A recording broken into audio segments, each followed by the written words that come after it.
YouTubers, welcome back to the other Katie the Kid Book Reads. This is the Check the Book series. So today I'm reading the generic sports teams, the New York Yankees.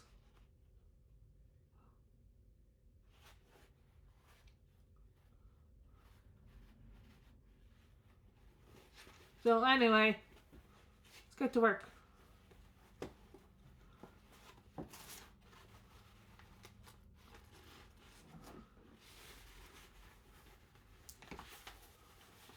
The New York Yankees.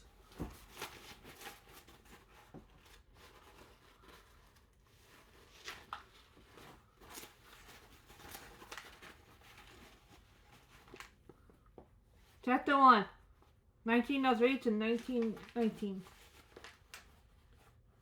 The New York Yankees are the most successful franchise in the history of American professional sports.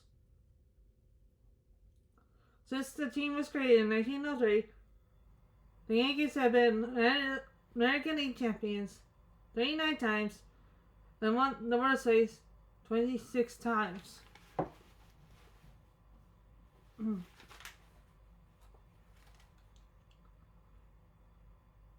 No other team in any sport has won so many championships. Their record is even more remarkable in the light of that in the first 18 years of their existence.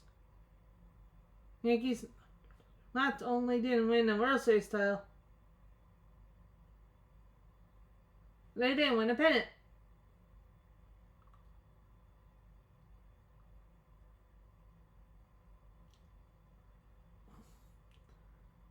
But they were one of the worst teams in baseball.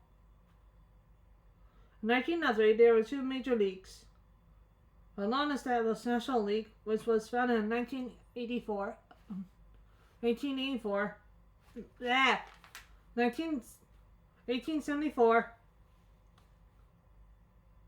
and upstart American League, which was created in 1901. After competing against each other in 1901, 1902, the leagues formally agreed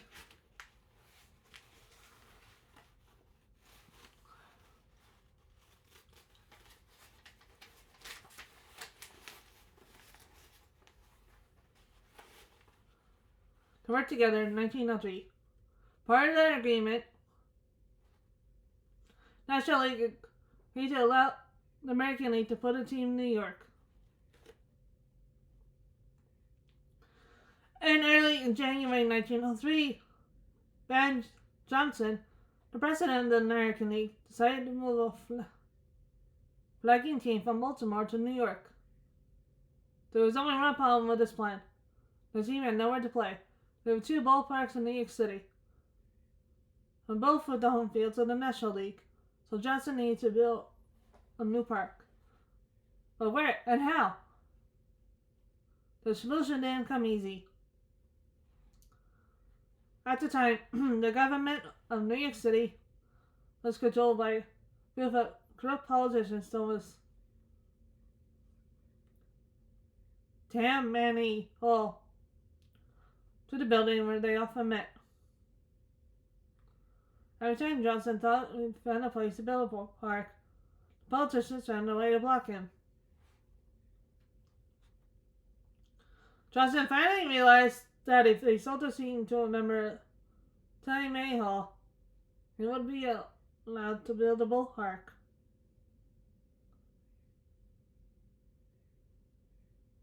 That's exactly what happened. Johnson agreed to sell the team to two members of Tammany Hall, Frank Farwell, again one William W.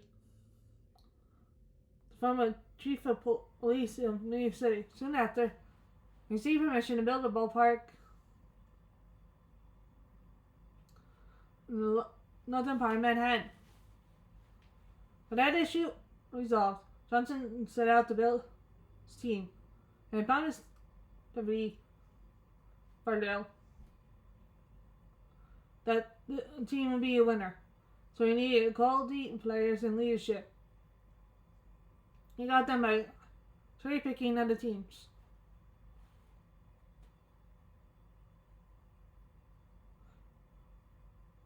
Clark Griff, former pitcher and manager of 1901 league champion Chicago White Stockings, became the manager of the new team. Star pitcher Just Rowe of the Pittsburgh Pirates, and outfielder Foots Philadelphia Athletics, both made the move to New York. But the big star was outfielder Willie Keller, who left the Brooklyn Dodgers for the New Manhattan team. Although Keller was a big man or a slugger, he knew how to hit. He once famously described his approach by saying he hit them where they aren't. The new team played its first game on April 22nd, Washington, D.C. against the Senators, losing 3-1. 8 days later, on April 30th, they won their first home game, 6-2 in their new park. Stands in American League Park, the official name of the baseball's newest Hilltop Park, due to its location.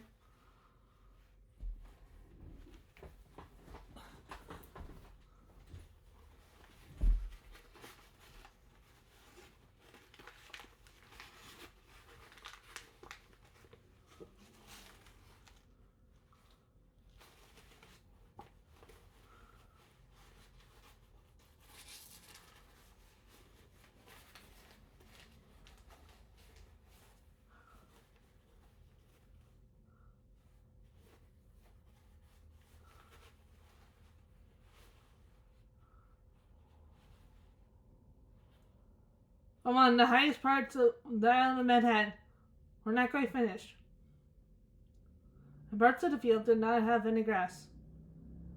But no one watching the game seemed to mind. They were just enjoying the action. As yet, the team did not have an official name. Most fans just called them the Americans.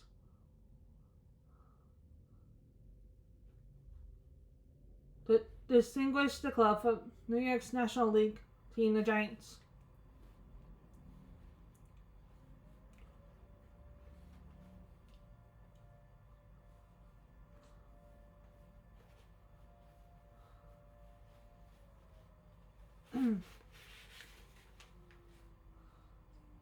But within a year, some fans and news reporters referring to the new team as the Highlanders, while others called them the Hilltoppers.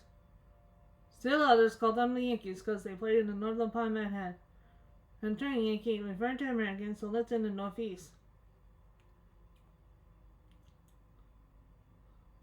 This last name stuck in 1913 became official. Well, of course, the first season, the Yankees picked up double more talented players, such as Friday shortstop Kit Elberfield. By mid-season, they were in the pennant race, and they fell back, finishing in fourth place with a record of 72-62. 17 games behind pennant winning Boston. In that season, Justin arranged for few trades to make the Yankees stronger. On opening day in 1904, New York beat Boston 8-2. Saying the message that the Yankees were just as good as the champions. The Yankees were particularly successful when Jack Jespo on the mound. Jespo was one of the first pitchers to throw spitball. A pitch that was legal at the time, but has since been banned. Jespo hit on his fingers and then squeezed the ball out like a watermelon seed. See through it. Then wet squeeze. Make the ball quickly dart towards the ground just as it reached home plate. The pitch was so effective and chess ball so strong that other American League teams usually lost when he fit. By season 10, however, Boston held first place with a record 92-57. The Yankees 1956. The two teams are scheduled to play each other 5 times. The winner of the series will take on the men. The Yankees won the first game, while Boston won the next 2. On the last day of the season, October the 10th, the two teams are scheduled to play a doubleheader. To win the event, the Yankees need to win both games.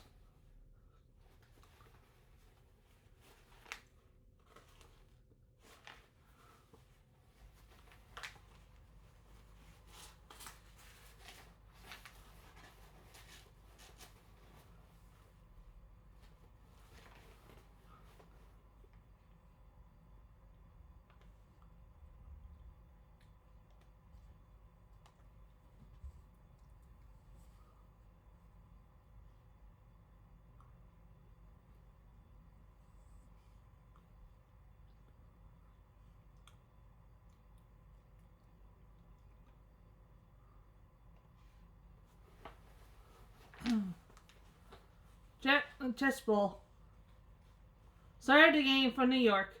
3 days earlier, he beat Boston for his first victory of the season, a Monday record. The next day, he pitched again but lost. Now he's pitching for the 3rd time in 4 days. Another flow of crowd 30,000 fans packed having Nook and Crane Hill Top Park that afternoon. In the 5th inning, the Yankees squeezed 2 runs across the plate to take an 0-2 lead. Then in the 7th inning, Boston scored 2 runs to tie it up. Scoring made 2-2 at the top of the 9th. Just row, and the Yankees needed to hold Boston scoreless while iron a run in the row to win the game. Boston's first batter, Lou Jigger, hit the ground ball to shortstop of the field, fielded cleanly, but threw the ball into the dirt in front of the first. Jigger was safe. And Boston pitcher, Bill Denny, was in the second base. Next at bat,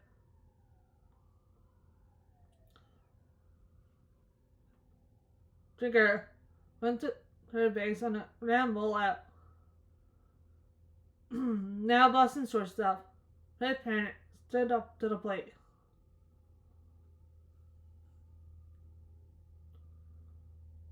Desperado was exhausted, but he needed to get at least one more out. I read the ball the count to 1 ball, 2 strikes. I want to know he was going to throw a spitball next. That was his best pitch.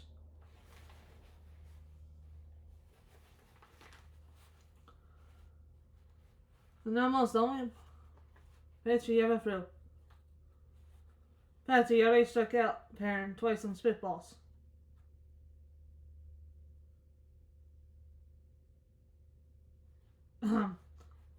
This time, something went wrong. Instead of the ball darting across the plate for strike 3, the ball squirted from Trisbro's hand and hit over Perrin's head. Trisbro's catcher, let kill now. He for the pitch, but it was too high. As the ball railed against the backstop, Jigger traveled home. Boston led 3-2. High spell was done. Did. They gave up a single and then finally got the third out of the inning. What out the field? And cost them the tears. Yankee manager caught grit his crest and fell to the ground and buried his face in the dust. The Yankees tried to rally at the bottom of the inning but fell short, lost to win the game, and a pennant on Trishbill's wild pitch. Pitcher made total for I will give my entire Saturday back. Could I? But I had the ball back.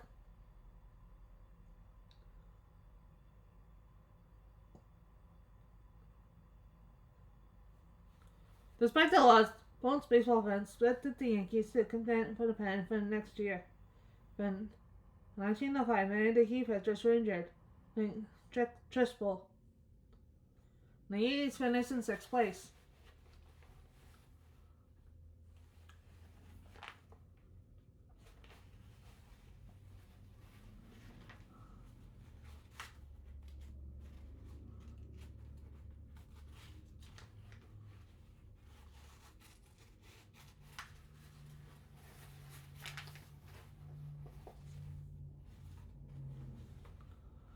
The highlight of the season was the play of rookie first baseman Hal Chase. Lord Chase joined the Yankees. Most first basemen played few steps up the bag. They may pursue ground balls.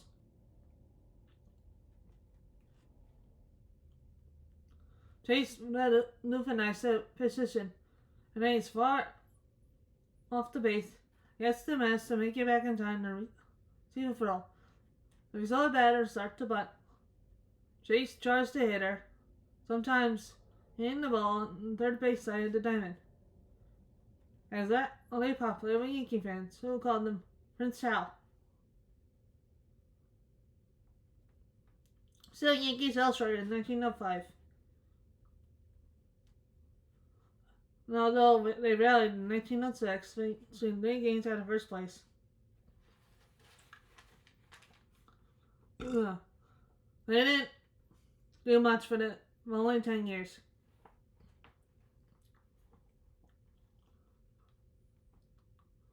Corruption began to seep into the ranks. With the worst case of discovery that Hal Chase had been fixing games and against his team and playing poorly that they lose. Owners Frank Farwell, William W. squandered any money and teammate on his house, so they're using it to build a stronger squad.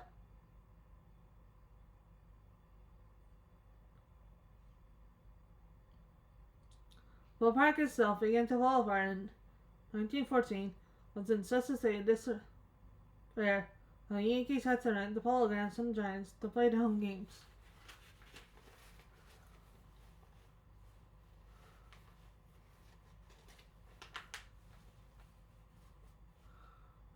So the Yankees were the laughingstock of the American League. With the team losing money year after year,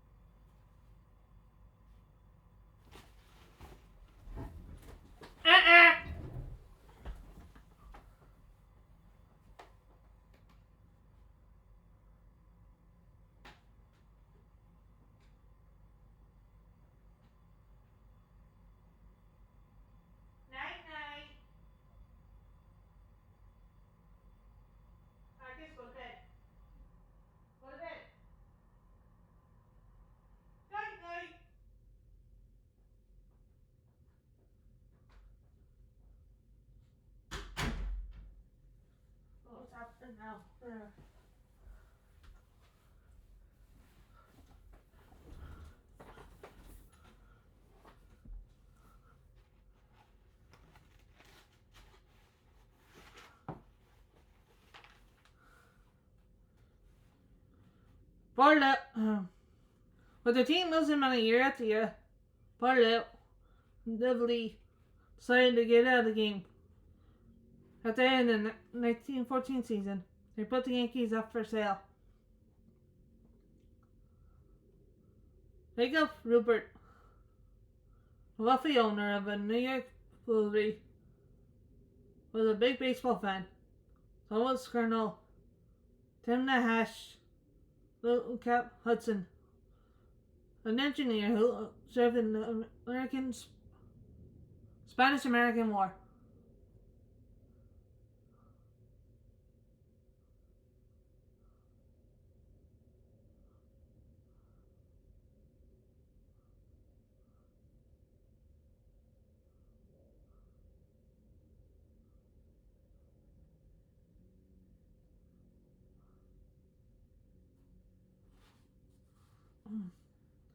Rupert and Cap Hudson were friends, and when they heard the Yankees were available, they made the farewell offer.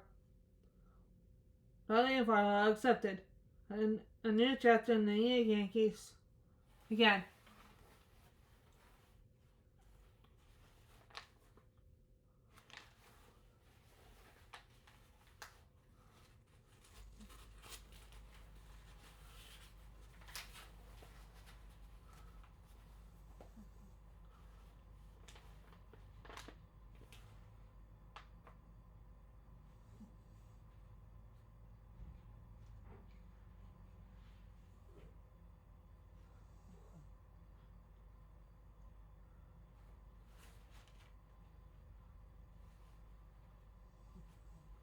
Chapter 2, 1920 to 1928.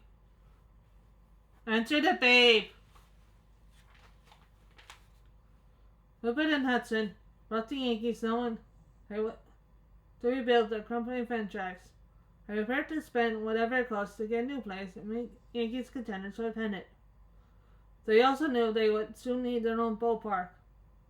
On arrival, the new stadium basically little but the Giants and the Dodgers.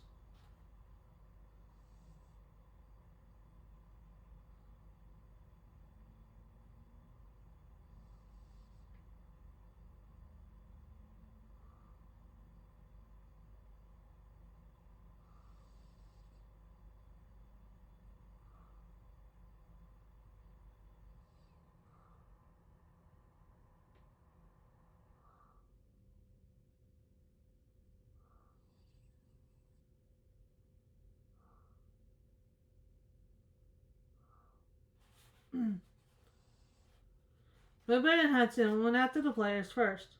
In 1915, they purchased Bob Truckee from that place for $15,000. In 1916, they talked for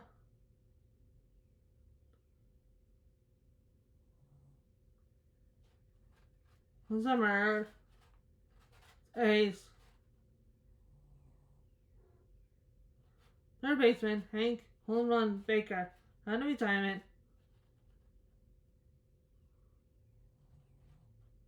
Every day is $25,000.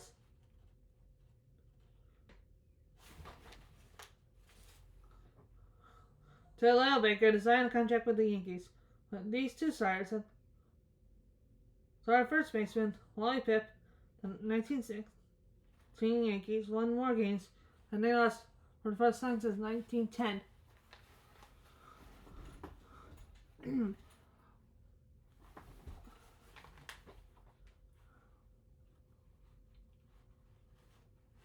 Tennessee Yankees games, low for many years, suddenly doubled.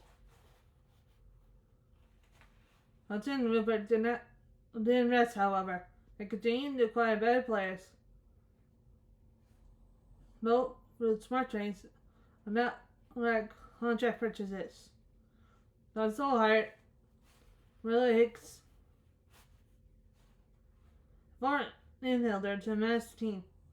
The aggressive strategy paid off in 1919. When the Yankees ended the year only 7.5 games behind champion Chicago White Sox. That same season, Rupert and Hudson took notice of one particular player from Boston. A really own-faced man, said to be undisciplined. When he lows it down, he started his career as a pitcher for the Red Sox. But in 1918, due to a shortage of players because of World War One, he began playing in the outfield and taking a later turn at the plate. His name was George Herman Ruth, and everyone called him Babe. Till Babe Ruth came on, home runs were rare. I did not swing hard.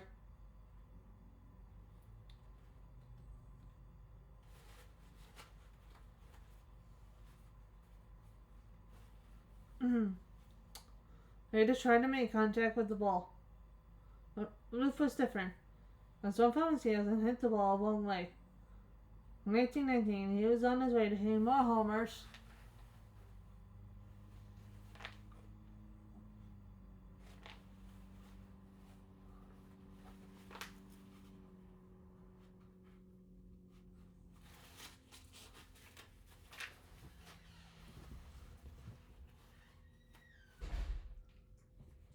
Than any player in Major League Baseball history.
Yet, for all his talent, Ruth was still one of the most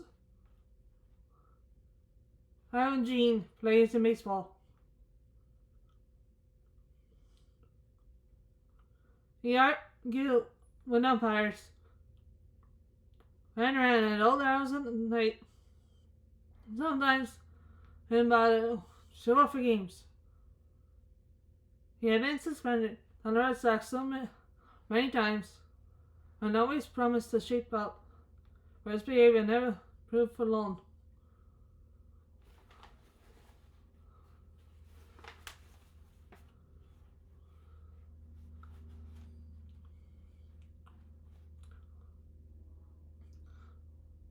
Red Sox owner Highfoot Bees was getting impatient with his slugger.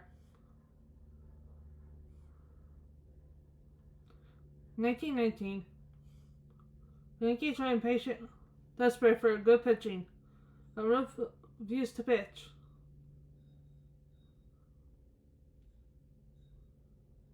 That made Farzi angry, and Ruth threatened to retire at the end of the season, so he being under contract for 1920, unless Farzi doubled his salary. That was it for Harry Farzi. And let it be known that Ruth was up for grabs. But Ben and Hudson jumped at the chance to add Ruth's name to their roster.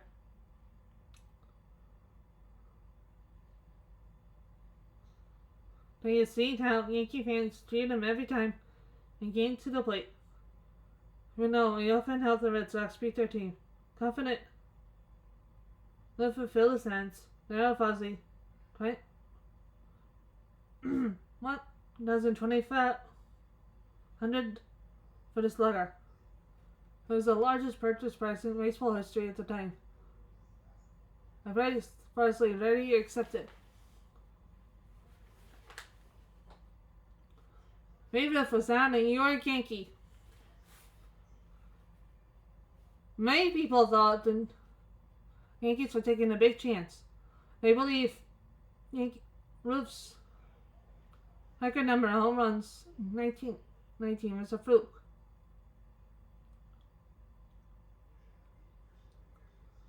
Others believe Ruth would be more easily distracted from the game in New York than he had been in Boston.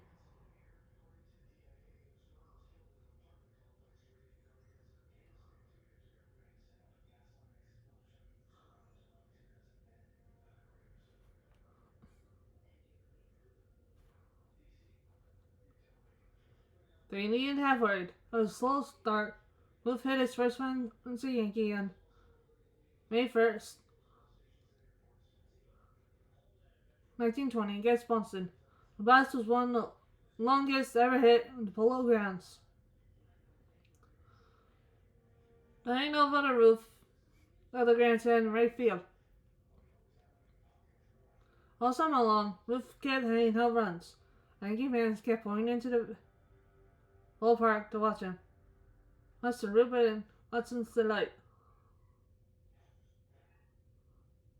Even though the Yankees didn't win the pennant, they finished the season third place with a record of 95-59. Ruth led the majors with 54 home runs. And the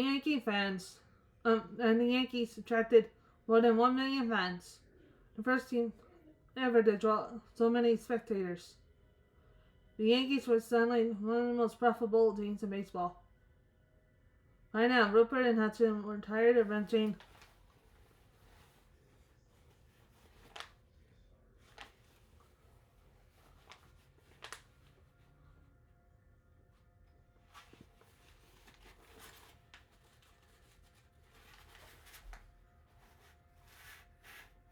Polo Grounds. They decided to build their own ballpark. Rupert acquired land in the Bronx and began making plans to build the best baseball stadium in the world. In the meantime, the Yankees tried to win the pennant. In 1921, Ruth wrote that his 54 home runs were no fluke, as he got 59 to lead the majors once again. The Yankees stormed to the pennant and earned the right to play the National League champions, the New York Giants, in the World Series. Unfortunately, in the second game of the series, Good for the Zebel. They got hardly less so bad after that. And by the end of the race, he couldn't even play. The Giants won the race 5-3. And the Yankees started looking forward to the next year.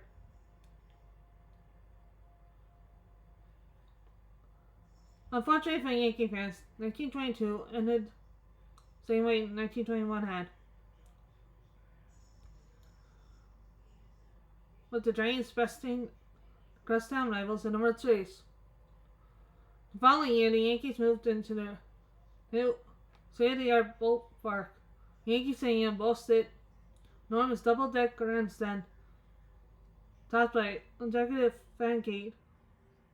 It surrounded the infield and stretched down its foul line. Ugh.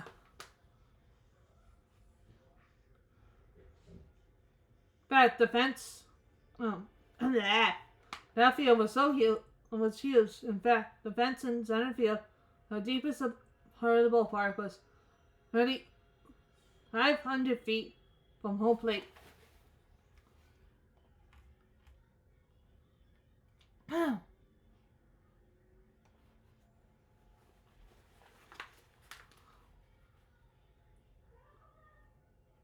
One sports writer dubbed the stadium the house the roof built. This popularity and honest had made the Yankees successful enough to build such a park. In reality, the park was built to roof down the right field line. The roof hit many of his home runs. The fence was only 295 feet away.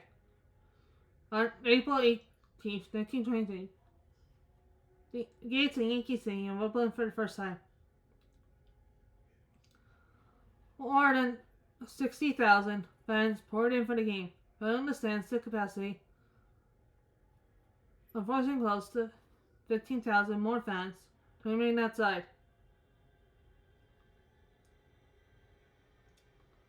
Also, those spectators came to see Babe Ruth in action. Ruth did not disappoint. The fourth inning, on starting the applause and cheers, came out to bat with 2 runs of ace. The pitcher flew. Ruth's fun. Boom. It sounded like a firecracker. Echoed through the Harkas. Ruth connected with the ball, soared high.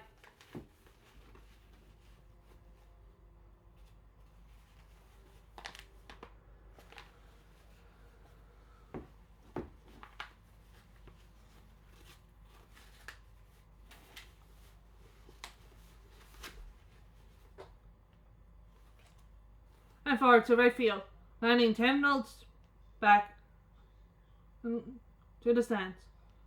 Ruth had hit the first home run in Yankee Stadium. From that moment on, the Yankees never looked back. They romped to first place, 16 games ahead of the second best team. Pen in their pockets, they headed to the World Series to face the Giants yet again. They lost the contest twice in a row. But this time, they blew past their rivals and ducked the Giants in 6 games. Moved up by adding 3 total runs in those games. After the victory, Jacob Rupert said, "This is the happiest day of my life. Now the greatest ballpark and the greatest team." Unfortunately, the Yankees did not stay at the top for long. In 1924, they finished second place behind Washington Senators. Then, in 1925, Liv's hard living caught up with him. Over the past few seasons, he has spent a great deal of time partying. Although he's a large man, he put on far too much weight. His health was failing. In 1925, he collapsed during spring training. No one, then or now, was quite sure what illness Ruth had, but it was bad enough that he spent more than 6 weeks in the hospital.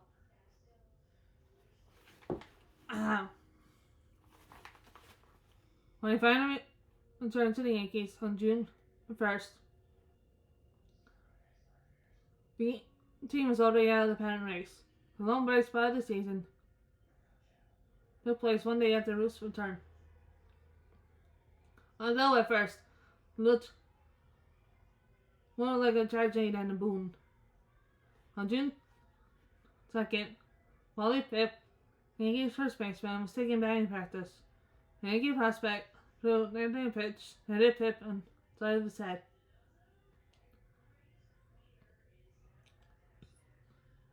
At the time, batters did not wear helmets. Pip was badly hurt.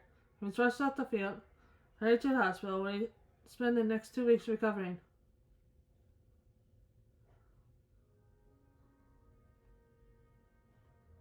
At the park, the Yankee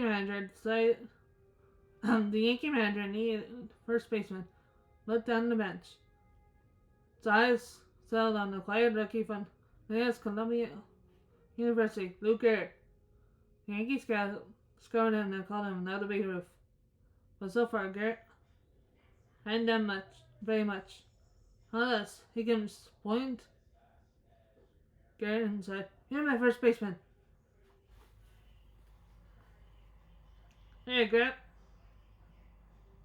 Club and ran out into the field to get ready. From that moment on, Wally Pip was out of a job. Garrett lived up to his reputation, started hitting with as much power and distance as the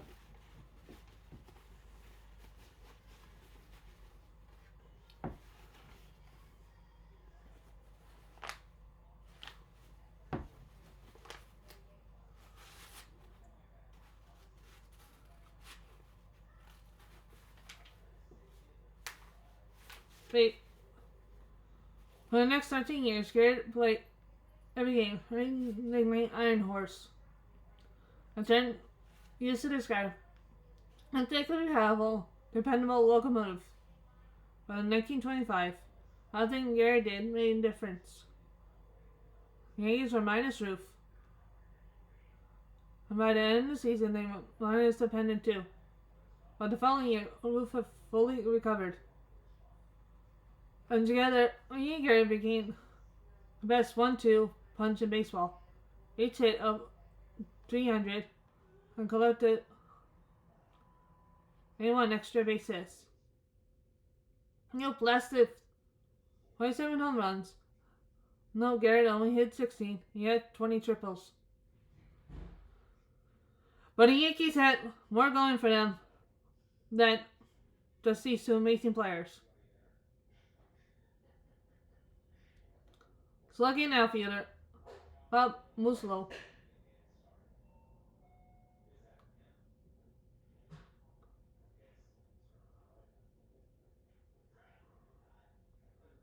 was one of the best hitters in baseball.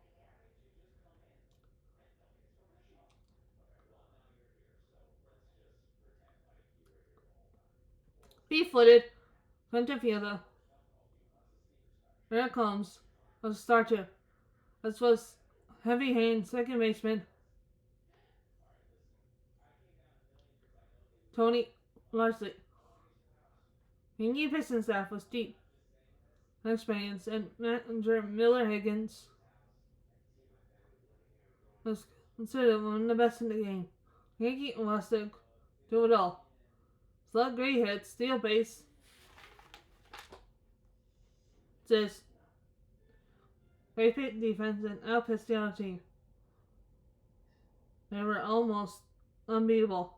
Almost. After winning the 1926 pennant, they faced the St. Louis Cardinals in the World Series. The two teams split the first 6 games of the series. Both have been magnificent, having 4 home runs. By now, the World Championship had gone down to the final game. But then it was down to the final inning. The final game. St. Louis had a 3-2 lead. When the Yankees were up a bat, with 2 outs, Babe Ruth came up to the plate. Cardinal pitcher walked him. Now Bob Lusso stepped up to the plate. Luke Garrett was on deck. Lusso and Garrett came through. The Yankees would win.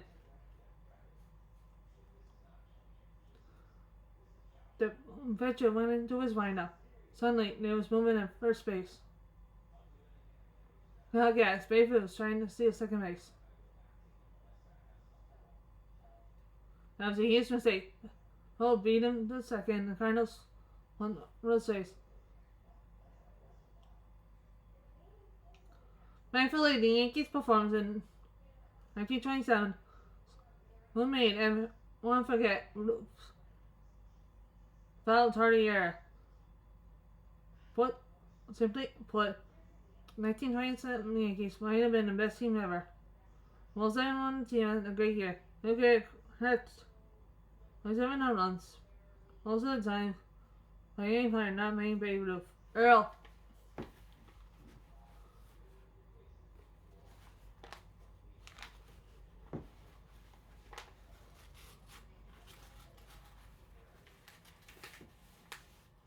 Holmes hit 356. Bob Luso hit 337. Belushi was on roof. Belushi, Garrett, Loose, and Roof all not did more than 100 runs.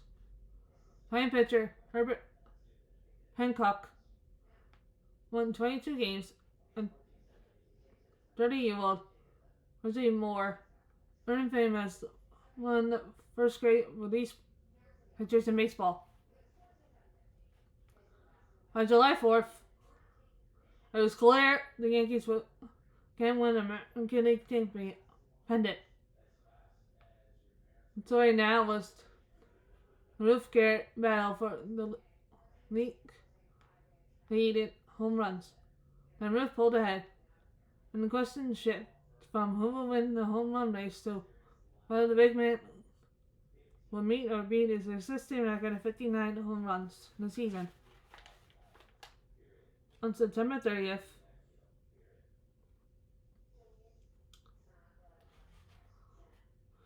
he answered the question by cracking 2 homers to tie the record, but it's not done yet. Next day in the game, the Steelers came up in the 8th inning, still looking for home run number 60. Washington pitcher Tom Zachary was not eager to go down in history as the man who gave him that home run. Pitch carefully to a slugger. Not carefully enough, however. Crack. One nice lane. Lift sent a wicket line drive towards right field. The ball left the park just fair and smacked into the seats. Maybe if I just hit his 60th home run. Ruth was thrilled. When he became ill in 1925, many people thought he was washed up. Well, that spell proved just to be the wake-up call he needed. Since that time, he had changed his ways. Not only was he back, he was as good as he ever been.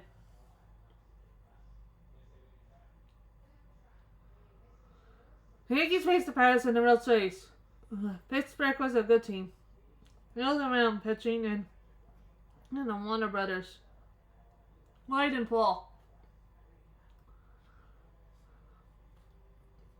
who are known as Little Poison and Big Poison. When Babe Ruth saw them, however, he said, "They're no bigger than a couple of little kids. If I were that size, I'd be afraid to gain hurt." Nothing of any size could stop the 1927 Yankees. They steamrolled the Pirates in 4 straight games, making it look easy. It was. The Yankees were so much better than anyone else that had begun in 1928 and won 34 of their first 42 games.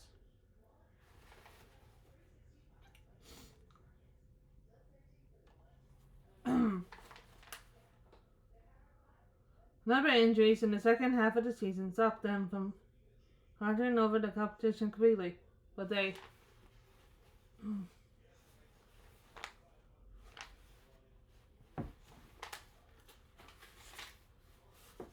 still won the pennant easily to Seattle World Series.